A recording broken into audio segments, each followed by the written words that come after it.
प्रश्नों को देख लेते हैं। प्रश्न क्रमांक 1, दिए गए शब्दों की सहायता से रिक्त स्थानों की पूर्ति करिए।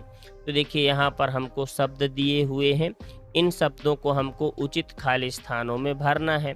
तो पहला, दहन के लिए खाली स्थान आवश्यक है। तो देखिए दहन के लिए O2 मतलब ऑक्सीजन आवश्यक है, तो हम पहले खाली स्थान में O2 को भर लेंगे। फिर दूसरा, ईंधन के ऊष्मीय मान को खाली स्थान मात्रक द्वारा प्रदर्शित किया जाता है। तो देखिए इस खाली स्थान में आपको क्या भरना है, किलो जूल प्रति किलोग्राम। फिर इसके बाद तीसरे नंबर में, वह न्यूनतम ताप जिस पर कोई पदार्थ जलने लगता है उसका खाली स्थान कहलाता है। तो देखिए वो क्या कहलाता है, ज्वलन ताप। फिर इसके बाद चौथे नंबर में, सबसे अच्छा अग्निशामक खाली स्थान है। तो इसमें आपको CO2 भर लेना है, कार्बन डाइऑक्साइड। फिर आ जाते हैं अगले प्रश्न में, पांचवा, ईंधन के अपूर्ण दहन से खाली स्थान गैस निकलती है। तो इसमें आपको कार्बन मोनोऑक्साइड भर लेना है। फिर इसके सही विकल्प में आ जाते हैं। प्रश्न क्रमांक 2, सही विकल्प के आगे सही का निशान लगाइए। पहला, बूझो 4 समान परख नलियों में पानी की समान मात्रा को गर्म करता है। वह अपनी परख नलियों को ज्वाला के विभिन्न क्षेत्रों में रखता है। तो देखिए हमको यहाँ पर इसका सही उत्तर क्या प्राप्त होगा, ए परख नली आ बाह क्षेत्र। फिर इसके बाद आ जाते हैं दूसरे प्रश्न में, किस परख नली में पानी सबसे पहले उबलेगा।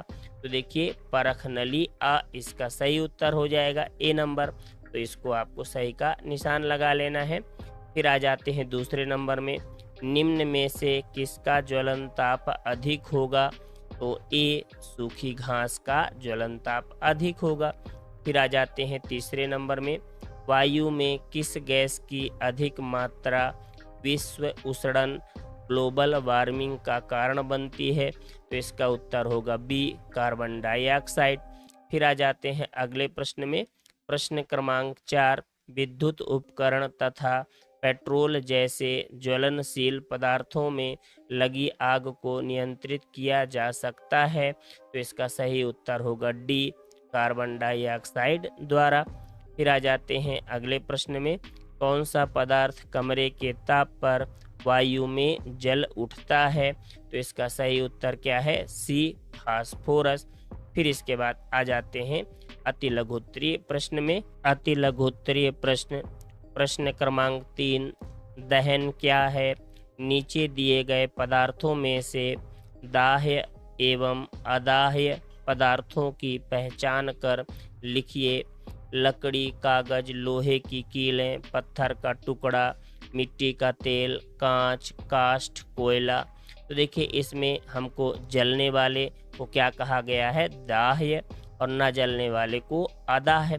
तो हमको इसमें पहचान करना है कि कौन सी वस्तु जलने वाली है, कौन सी वस्तु नहीं जलने वाली है। तो इसका उत्तर होगा, देखिए दाह्य में कौन कौन आएगा, रासायनिक प्रक्रम जिसमें पदार्थ ऑक्सीजन से बने अभिक्रिया कर उष्मा देता है, दाह्य कहलाता है। दाह्य पदार्थ कौन कौन से हैं, लकड़ी, कागज, कोयला, पेट्रोल। और अदाह्य पदार्थ कौन कौन से हैं, पत्थर, लोहा, कांच। फिर इसके बाद आ जाते हैं प्रश्न क्रमांक 4 में, दहन के लिए आवश्यक परिस्थितियां कौन कौन सी हैं। तो देखिए दहन के लिए वायु, ऑक्सीजन, ज्वलन ताप और दहनशील वस्तु होना आवश्यक है। फिर इसके बाद प्रश्न क्रमांक 5 को देख लेते हैं, ज्वलन ताप किसे कहते हैं। गीले कागज तथा सूखे कागज में किसे जलाना आसान होगा और क्यों। तो देखिए हमको यहाँ पर बताना है कि गीले कागज और सूखे कागज में किसे जलाना आसान होगा और ज्वलन ताप किसे कहते हैं। तो देखिए प्रश्न का उत्तर क्या होगा, ज्वलन ताप वह न्यूनतम ताप जिस पर कोई पदार्थ जलने लगता है उसका ज्वलन ताप कहलाता है। कागज का ज्वलन ताप लकड़ी के अपेक्षा कम होने के कारण कागज का टुकड़ा सरलता से आग पकड़ लेता है। जबकि लकड़ी का टुकड़ा सरलता से आग नहीं पकड़ता है। फिर आ जाते हैं अगले प्रश्न में। प्रश्न क्रमांक 6, ऊष्मीय मान किसे कहते हैं? ईंधन के ऊष्मीय मान को किस मात्रक द्वारा प्रदर्शित किया जाता है? किसी ईंधन के 1 किलोग्राम के पूर्ण दहन से प्राप्त ऊष्मा ऊर्जा की मात्रा उसका ऊष्मीय मान कहलाती है। ईंधन के ऊष्मीय मान को किलो जूल प्रति किलोग्राम मात्रक द्वारा प्रदर्शित किया जाता है। अब आ जाते हैं अगले प्रश्न में। प्रश्न क्रमांक 7, बंद कमरे में कोयला सिगड़ी जलाकर सोना खतरनाक होता है, कारण लिखिए। तो देखिए, बंद कमरे में कभी भी हमको कोयला सिगड़ी जला करके नहीं सोना चाहिए। इसका क्या कारण है? ईंधनों का अपूर्ण दहन कार्बन मोनोऑक्साइड गैस देता है। यह अत्यंत विषैली गैस है, इसलिए बंद कमरे में कोयला जलाना खतरनाक होता है। अब आ जाते हैं प्रश्न क्रमांक 8 में। ईंधन क्या है? आदर्श ईंधन की विशेषताएं लिखिए। तो देखिए, ईंधन किसे कहते हैं? घरेलू और औद्योगिक उपयोग से संबंधित ऊष्मा ऊर्जा के प्रमुख स्रोत लकड़ी, काष्ठ, कोयला, पेट्रोल, मिट्टी का तेल आदि ये पदार्थ ईंधन कहलाते हैं। अच्छा ईंधन वह है जो सहज उपलब्ध हो जाता है, यह सस्ता होता है और वायु में सामान्य दर से सुगमता पूर्वक जलता है। फिर इसके बाद आ जाते हैं अगले प्रश्न में। प्रश्न क्रमांक 9, दहन के विभिन्न प्रकारों को उदाहरण सहित लिखिए। तो देखिए, इसका उत्तर दहन के प्रकार, दहन के 3 प्रकार हैं। पहला तीव्र दहन, उदाहरण के लिए एलपीजी, सीएनजी गैस, पेट्रोल, ये क्या है? तीव्र दहन है, इनमें बहुत जल्द आग लग जाती है। दूसरा स्वतः दहन, स्वतः दहन कौन कौन है? जैसे फास्फोरस, कोयला, इनमें कभी कभी स्वतः ही आग लग जाती है। तीसरा विस्फोट, तो ऐसे दहन जिसमें आग लगने से क्या होता है? विस्फोट हो जाता है, जैसे पटाखे और बारूद। फिर आ जाते हैं अगले प्रश्न में। प्रश्न क्रमांक 10, विद्युत उपकरण एवं पेट्रोल जैसे ज्वलनशील पदार्थों में लगी आग में कार्बन डाइऑक्साइड सबसे अच्छा अग्निशामक है, स्पष्ट कीजिए।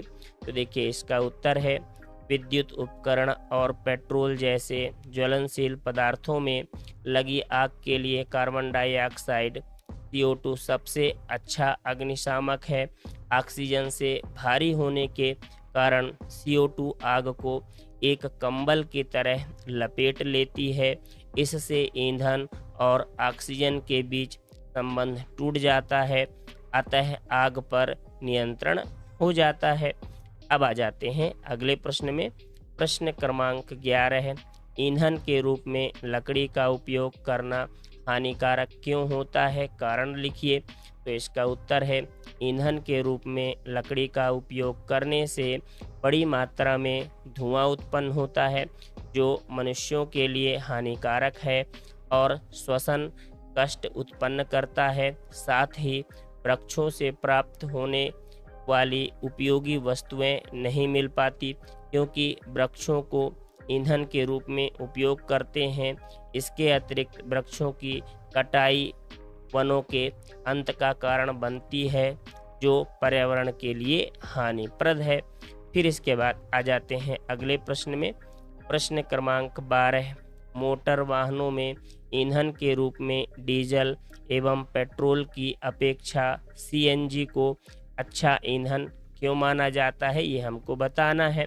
उत्तर इसका क्या है? मोटर वाहनों में ईंधन के रूप में डीजल एवं पेट्रोल की अपेक्षा सीएनजी अच्छा ईंधन माना जाता है, क्योंकि सीएनजी सल्फर और नाइट्रोजन के ऑक्साइडों का उत्पादन अल्प मात्रा में करती है। सीएनजी एक अधिक स्वच्छ ईंधन है। फिर आ जाते हैं इसके 13 नंबर के प्रश्न में। दहन के लिए वायु आवश्यक है, इसे प्रदर्शित करने हेतु किसी क्रियाकलाप का वर्णन कीजिए। तो देखिए, इस तरह से हम चित्र बना लिए हैं। ये लैंप है और ये क्या है? मोमबत्ती है। तो देखिए, मोमबत्ती अभी जल रही है। जैसे ही हम मोमबत्ती के ऊपर इस तरह से एक कांच का गिलास रखते हैं तो ये मोमबत्ती क्या है, बुझ जाती है। अब देखिए क्यों बुझ गई, क्योंकि जब इसके ऊपर गिलास नहीं था तो इसको पर्याप्त मात्रा में ऑक्सीजन मिल रहा था, इसलिए जल रही थी। और जैसे ही हम गिलास रख दिए तो इसको ऑक्सीजन नहीं मिल पा रही है, जिस कारण से ये बुझ गई। तो इस तरह से आपको भी चित्र बना लेना है अच्छे तरह से। फिर इसके बाद इसके लिए उत्तर लिख लेते हैं। उत्तर, दहन के लिए वायु आवश्यक होती है। इसे प्रदर्शित करने के लिए हम कांच की 2 चिमनी लेते हैं। एक चिमनी को लकड़ी के 2 गुटकों पर रख देते हैं और मोमबत्ती जला देते हैं तथा दूसरी चिमनी को मेज से सटाकर रखते हैं और अंदर भी मोमबत्ती जला देते हैं। कुछ समय पश्चात हम देखते हैं कि जिस चिमनी को मेज से सटाकर रखते हैं और चिमनी के ऊपर कांच की प्लेट रखते हैं, वह मोमबत्ती बुझ जाती है, जबकि लकड़ी के टुकड़े पर रखी चिमनी के अंदर की मोमबत्ती जलती रहती है। फिर इसके बाद आ जाते हैं अगले प्रश्न में। प्रश्न क्रमांक 14, निम्न पर टिप्पणी लिखिए। पहला, विश्व उष्णन ग्लोबल वार्मिंग। इसका उत्तर है, पृथ्वी के वातावरण के तापमान में वृद्धि विश्व उष्णन कहलाती है। वायु में CO2 गैस की अधिक मात्रा संभवतः ग्लोबल वार्मिंग का कारण बनती है। इससे हिमनद पिघलने लगते हैं। फिर इसके बाद आ जाते हैं दूसरे भाग में, अम्ल वर्षा। अम्ल वर्षा क्या होती है? सल्फर और नाइट्रोजन के ऑक्साइड वर्षा जल में घुल जाते हैं तथा अम्ल बनाते हैं। ऐसी वर्षा अम्ल वर्षा कहलाती है। फिर इसके बाद इसके प्रोजेक्ट को देख लेते हैं। बूझो व पहेली का घर साला से लगभग 6 किलोमीटर की दूरी पर है। बूझो के पिता उसे प्रतिदिन मोटरसाइकिल से छोड़ने आते हैं व ले जाते हैं तथा पहेली के पिताजी उसे प्रतिदिन कार से साला लाते हैं व ले जाते हैं। बूझो के पिताजी को प्रतिदिन मोटरसाइकिल में 1/2 लीटर पेट्रोल लगता है, जबकि पहेली के पिताजी को प्रतिदिन साला आने व जाने में 2 लीटर डीजल लगता है। पहला, अपने माता पिता या अभिभावक की सहायता से पूछकर निम्न तालिका को पूर्ण कीजिए। तो देखिए इस तरह से आपको एक तालिका दी गई है। इस तालिका को पूर्ण करने के लिए आप अपने माता पिता का या फिर अपने विद्यालय के विषय शिक्षक की मदद ले सकते हैं। बूझो के पिता के द्वारा कुल व्यय पेट्रोल लीटर में, तो देखिए 1 सप्ताह में इतना लीटर जो है बूझो के पिताजी को लगता है और पहेली के पिताजी को 14 लीटर लगता है। फरवरी 2023 में बूझो के पिता के द्वारा कितना पेट्रोल खर्च होता है? 14 लीटर, जबकि पहेली के पिताजी को 56 लीटर खर्चा होता है। फिर इसके बाद देखिए इस क्रियाकलाप के संबंध में कुछ प्रश्न दिए हैं, उन्हें अपन हल कर लेते हैं।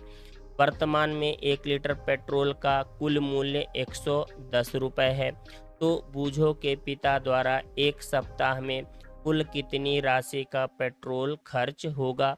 तो देखिए बूझो के पिताजी 1 सप्ताह में कितना गाड़ी चलाते हैं, कितना पेट्रोल खर्चा करते हैं? 3.5 लीटर, मतलब 3.5 लीटर। और 1 लीटर का खर्चा 110 है, तो 110 का इसमें गुणा करेंगे तो 385 रुपये प्राप्त हो गया। मतलब बूझो के पिताजी का 1 सप्ताह का खर्च कितना हो गया? 385 रुपये। फिर इसके बाद देखिए तीसरा, वर्तमान में 1 लीटर डीजल का मूल्य 109 रुपये है, तो पहेली के पिता द्वारा 1 सप्ताह में कुल कितनी राशि का पेट्रोल खर्च होगा? तो देखिए डीजल 109 रुपये प्रति लीटर है। अब पहेली के पिताजी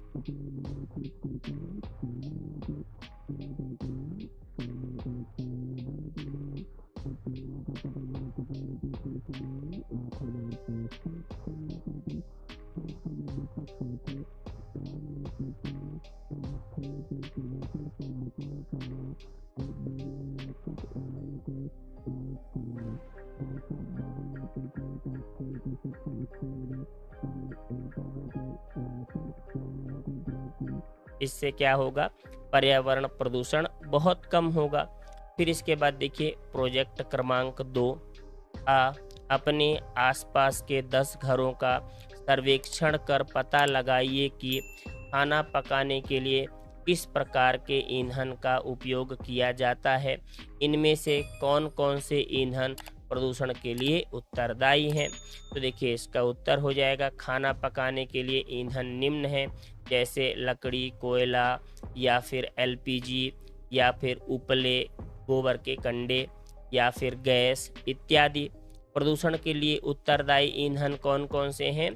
कोयला, लकड़ी, गोबर के उपले, ये क्या हैं? उत्तरदायी हैं।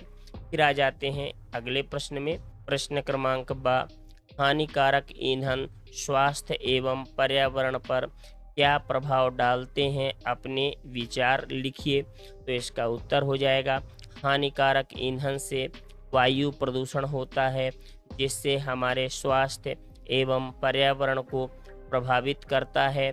वायु प्रदूषण से जानलेवा बीमारी जैसे श्वसन रोग, दमा, खांसी, एलर्जी इत्यादि। इस प्रकार से पर्यावरण में पेड़ पौधों की वृद्धि में रुकावट, ऑक्सीजन की कमी इत्यादि पर प्रभाव पड़ता है। आशा करते हैं आज की वीडियो में बताए गए सभी प्रश्नों के उत्तर आपको अच्छी तरह से समझ में आ गए होंगे। साथ ही सभी प्रश्नों के उत्तर को आप अपने 8 ग्रेड अभ्यास पुस्तिका विषय विज्ञान कक्षा 8 में लिख लिए होंगे। इसी तरह आपको हमारी वीडियो समय पर प्राप्त होती रहे, भविष्य में आपको किसी भी प्रकार की असुविधा ना हो, इसके लिए आपको क्या काम करना है? हमारे YouTube चैनल को सब्सक्राइब करना है, घंटी के बटन को ज़रूर दबाना है, वीडियो को लाइक अवश्य करना है। यदि आपको किसी भी प्रकार की वीडियो YouTube सर्च में नहीं मिल पा रही है तो आप हमारे चैनल के लोगो पर टच करेंगे तो आपको वीडियो प्राप्त हो जाएगी। साथ ही हम आपको विषय विज्ञान 8 ग्रेड की सभी वीडियो आपको यहाँ पर प्लेलिस्ट इंड स्क्रीन के माध्यम से उपलब्ध करा देंगे, तो यहाँ पर आप टच करके सभी वीडियो प्राप्त कर सकते हैं। आप हमारे चैनल के लोगो पर टच करके कक्षा 8 ग्रेड के विषय गणित के भी सभी अध्याय के वीडियो प्राप्त कर सकते हैं। इसी के साथ आप सभी बच्चों का बहुत बहुत धन्यवाद। जल्द ही मिलेंगे हम अगली वीडियो के साथ।